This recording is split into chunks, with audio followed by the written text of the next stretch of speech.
I always pictured a beach vacation as a peaceful escape, waves rolling in with a steady rhythm, the salty breeze brushing my skin, the sun warming my face. But as we drove toward the coast, that idyllic image started to unravel. That's when I learned the truth. Somewhere between packing our bags and reaching the final stretch of the road, I found out we wouldn't be staying in a rental of our own. Instead, we'd be sharing a condo with her, his ex-wife, not next door, not in another building, the same condo. It felt like a punch in the gut. I've been with my husband for 10 years now. We both came into this relationship after raising our children separately.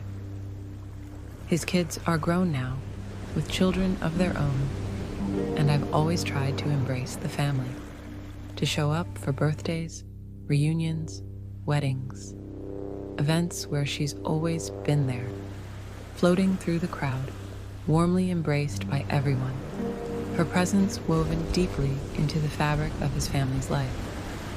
And me? I've stayed on the sidelines, smiling politely, careful not to take up too much space. It's not that I have any desire to compete with her. She's been in their lives far longer than I have, and that history carries weight. I've accepted that, but she's never been easy to be around. There's always been a chill to her politeness, a sharpness behind her words, especially when she addresses my husband. It's subtle, but constant. Little remarks that carry more weight than they appear to. I've learned to avoid her, not out of resentment, but out of self-preservation. So finding out I'd be spending an entire week under the same roof as her, in a space she rented, filled with her groceries, her arrangements, her rules, I felt myself sinking. It wasn't just about being in close proximity. It was knowing that I'd once again be the outsider, that I'd be navigating her world, walking on eggshells, trying not to draw attention while everyone else moved comfortably through the space. She would own that condo, even if just for the week. She would dominate the kitchen, plan the rhythms of the day, decide what groceries were needed, and when the lights should go out. And I would be left to find space in the gaps.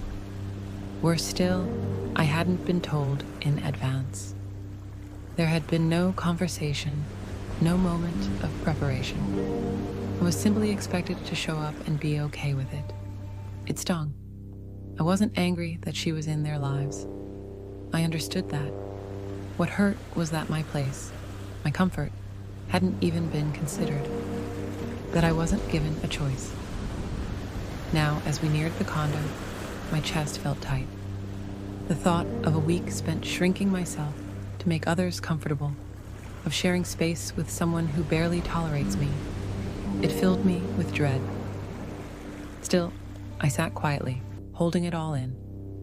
I wondered if I was overreacting, if expecting even the smallest amount of respect for my emotional boundaries was too much. But deep down, I knew. This wasn't about being unreasonable. It was about being unseen.